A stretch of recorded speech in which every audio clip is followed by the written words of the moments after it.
Hello guys, இன்றைக்கி நான் முட்டை ரொட்டி செய்ய போகிறேன். பாருங்கள் எப்படி செய்யணுன்னு.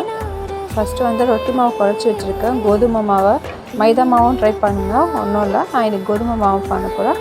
ஒரு பேனில் வந்து மசாலா ரெடி பண்ணிக்கலாம். இப்போது பேன் நல்லா சூடானதுக்கப்புறம் ஆயில் போட்டுக்கலாம். ஆயில் போட்டுக்கிட்டு நெக்ஸ்ட்டு வந்து ஜீரகமும் சோம்பு ஆட் பண்ண போகிறேன். ஜீரகம் ஒரு 1/2 ஸ்பூன் போடுங்க போதும். சோம்பு வந்து ஒரு ஃபுல் ஸ்பூன் போட்டுக்கோங்க. அது நல்லா பொரிஞ்சிட்டோம். அதுக்கப்புறம் பச்சை மிளகாவும் கருவேப்பிலை வந்து ஃபுல்லாக போடாதீங்க, சின்ன சின்னதாக சாப் பண்ணி இந்த மாதிரி போடுங்க. பாருங்கள், எல்லாம் நல்லா பொரிஞ்சு வரும்போது நெக்ஸ்ட்டு வந்து ஆனியன் கட் பண்ணி வச்சுருக்கேன். ஒரு 3 to 4 ஆனியன்ஸ் கட் பண்ணி வச்சுருக்கேன். பாருங்கள், இந்த மாதிரி நல்லா சின்ன சின்னதாக சாப் பண்ணி வச்சுக்கோங்க. ஆனியன்ஸை எல்லாம் நல்லா வதங்கட்டும். ரொம்ப வதங்கக்கூடாது, ஏன்னா சமோசாக்குள்ளே இருக்க வெங்காயம் மாதிரி தான் இதுவாக இருக்கணும். நல்லா வதங்கட்டும். வதங்கினதுக்கப்புறம் நம்ம இஞ்சி பூண்டு பேஸ்ட் போட்டுக்கலாம். அது வரைக்கும் கொஞ்சம் நேரம் மூடி வைக்கலாம். வெங்காயம் இப்போ திறந்து பார்க்கலாம். பாருங்கள், ஆனியன் நல்லா லைட்டாக கோல்டன் ப்ரௌனில் வந்துச்சு. இந்த ஸ்டேஜில் ஜிஞ்சர் கார்லிக் பேஸ்ட் வந்து ஒரு ஃபுல் ஸ்பூன் போட்டுட்டேன். அதுவும் நல்லா மிக்ஸ் பண்ணி விட்டுக்கோங்க. பாருங்கள், நல்லா மிக்ஸ் பண்ணி விட்டுட்டேன். ஜிஞ்சர் கார்லிக் ஸ்மெல் நல்லா போகணும், அது வரைக்கும் நல்லா அதுக்கிக்கலாம்.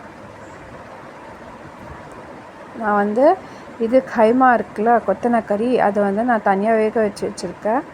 ஒரு 5 மினிட்ஸ் குக்கரில் வேக வச்சு வச்சுருக்கேன். அதில் கரம் மசாலாவும் இஞ்சி பூண்டு பேஸ்ட் மட்டும் போட்டு வேக வச்சுருக்கேன். நீங்கள் சிக்கன் வேணாலும் ஆட் பண்ணிக்கலாம், ஒன்றும் இல்லை. பாருங்கள், வெங்காயம் நல்லா வதங்கிச்சு. இந்த ஸ்டேஜில் நான் டொமேட்டோ போட்டுக்கிறேன். சிக்கனை வந்து ஃபுல்லாக போட்டுடாதீங்க, சின்ன சின்ன பீஸாக கட் பண்ணி இந்த மாதிரி கைமா மாதிரி போட்டுக்கோங்க. இப்போ உப்பு போட்டுக்கலாம். நீங்கள் கடையிலேயே வந்து சிக்கன் கொத்தனக்கறி மாதிரி செஞ்சு கொடுக்க சொன்னால் பண்ணி கொடுப்பாங்க. பாருங்கள், கொஞ்சம் நேரம் மூடி வச்சு திறந்து பாருங்க. நல்லா வெங்காயம் தக்காளியெல்லாம் வதங்கி எண்ணெய் லைட்டாக பிரிஞ்சிச்சு. இந்த ஸ்டேஜில் நான் அந்த கைமாவை போட்டுக்கிறேன். கொத்தனக்கறி ஃபுல்லாக போட்டுக்கிறேன். லைட்டாக தண்ணி இருந்தால் பரவாயில்ல, ஃபுல் தண்ணி இருக்கக்கூடாது. கிரேவி மாதிரி அப்புறமா இது வந்து மசாலா தான் நம்ம ரெடி பண்ண போகிறோம்.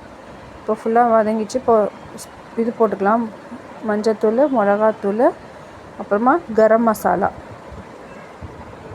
1.5 ஸ்பூன் போட்டுக்கிட்டேன். இப்போ இதெல்லாம் நல்லா மிக்ஸ் பண்ணிக்கலாம். மசாலா ஸ்மெல்லெல்லாம் போகிற வரைக்கும் நல்லா கொஞ்சம் நேரம் வதங்கட்டும். கொஞ்சம் மூடி வச்சிடலாம். கொஞ்சம் பெப்பரும் போட்டுக்கலாம் கைஸ். பாருங்கள்,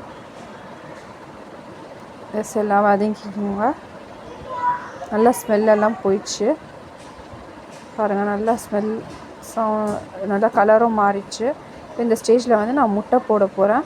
ஸ்மெல்லெல்லாம் நல்லா மசாலா ஸ்மெல் அடங்கினதுக்கப்புறம் போடுங்க முட்டை வந்து 4 முட்டையில் நான் கொஞ்சம் முட்டை எடுத்து வச்சுருக்கேன். அது ஏன்னு நான் உங்களுக்கு சொல்கிறேன் கடைசியில். இது வந்து நல்லா கொத்தனக்கறி மாதிரி நம்ம நல்லா இந்த மாதிரி குத்திக்கலாம். பாருங்கள், எல்லாம் ரெடி ஆயிடுச்சு. இப்போது முட்டை ஸ்மெல்லும் போயிடுச்சு. கஸ்தூரி மேத்தியெல்லாம் போட்டு நல்லா மிக்ஸ் பண்ணி விட்டு ஸ்லோ ஃப்ளேமில் மிக்ஸ் பண்ணிக்கோங்க. அவ்வளோதான் கைஸ். இது ஆஃப் பண்ணி இப்போ வந்து ஸ்டஃபிங் பண்ணிக்கலாம். பாருங்கள், ரொட்டி மாவு பிசையலாம். நல்லா பவுடர் போட்டுக்கோங்க, ஏன்னா நம்ம மெலிசா பேல் ஆயிக்கணும். பாருங்கள், இந்த மாதிரி பால்ஸ் எடுத்து நல்லா மெலிசா பேல் ஆயிச்சுக்கோங்க. நல்லா பவுடர் போட்டு பேல் ஆயிங்க. நல்லா மெலிசாக பேல் ஆகிக்கணும். அப்போ தான் வந்து உள்ள ஸ்டஃபிங் தெரியணும், அந்த அளவுக்கு பேல் ஆகிச்சுக்கோங்க. இப்போது முட்டை இருக்குல்ல, அதை வந்து ஸ்ப்ரெட் பண்ணிக்கோங்க. லைட்டாக, ஃபுல்லாக சும்மா ஸ்ப்ரெட் பண்ணிக்கோங்க. லைட்டாக எண்ணெய் ஸ்ப்ரெட் பண்ணுற மாதிரி பண்ணிக்கோங்க. இப்போது நெக்ஸ்ட்டு அந்த ஸ்டஃபிங் எடுத்து நடுவில் வச்சுக்கிட்டு நம்ம இது மூட வேண்டியதான். ஸ்ட்ரெயிட்லேயும் மூடிக்கோங்க. நல்லா அழுத்தி விட்டுக்கோங்க. சைட்ஸை குண்டாக இருக்கக்கூடாது. இந்த மாதிரி மேலேயும் கீழேயும் கூட சைத்தை நல்லா அழுத்தி விட்டுக்கோங்க. இங்கே மேலே கீழேயும் கூட இந்த முட்டையோட ஸ்ப்ரெட்டை வந்து அப்ளை பண்ணணும். மூடிக்கோங்க, நல்லா அழுத்தி எடுத்துக்கோங்க மெலிசாக கார்னர்ஸாக. இப்போ திருப்பி போட்டால் தெரியுதா உங்களுக்கு மசாலா உள்ள ஸ்டஃபிங்? அவ்வளோதான். இப்போ பேனில் போட்டு 2 சைடும் நல்லா கோல்டன் ப்ரௌன் ஆகிற வரைக்கும் நல்லா திருப்பி போட்டு எடுத்துக்கோங்க. அதுக்கப்புறம் தான் ஆயில் போடணும். நீங்கள் அந்த கோல்டன் ப்ரௌன் ஆகிறதுக்கு முன்னாடி ஆயில் போட்டுடாதீங்க. பாருங்கள், நல்லா ஆயிடுச்சு. இப்போது ஆயில் போட்டுக்கலாம். ஃபுல்லாகவே கோல்டன் ப்ரௌன் ஆகிடும். நல்லா நான் ஸ்ப்ரே தான் பண்ணுறேன் ஆயிலை, ஏன்னா ஆயில் கம்மி பண்ணிக்கிற வீட்டில் இந்த மாதிரி அவ்வளோதான் முடிஞ்சிச்சு. கட் பண்ணி சர்வ் பண்ண வேண்டியதான்.